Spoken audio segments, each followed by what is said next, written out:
Domla dedi, "Ha, desam, aroq ichmaganman" dedi. Nasroniya? Nimaga ichmagansiz desam, bir masalangizni eshitgan edim yoshligimda. Payg'ambarimiz jannatga kirganlarida payg'ambarimizga Havzi Kavsar berilar ekan.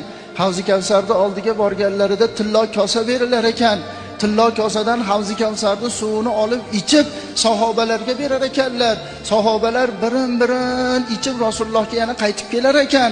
Rasulullohning qo'llarida turgan mahalida Rasulullohni ko'rmasdan iymon keltirgan ummatlari kelar ekan. Rasululloh ularni ko'rib kosani tashlab yuborar ekanlar. Sahobalar aytishar ekan, "Ya Rasululloh, ya Rasululloh, biz sizni ko'rdik, gaplashdik, iymon keltirdik va yana sizni labis tekkan tillo kosadan ham ichyapmiz. Ha, bular sizni ko'rmagan, gaplashmagan bo'lsa, yana labis tekkan tillo kosadan ichishmaydimi?" deganlarida Rasululloh yig'lab aytar ekanlar, "Bular meni ko'rmasdan iymon keltirgan ummatim bilan meni oramda shu tillo kosani ham bo'lishini xohlamayman. Havzi Kavsarni muborak kaftimda olib ichkizaman" degan ekanlar.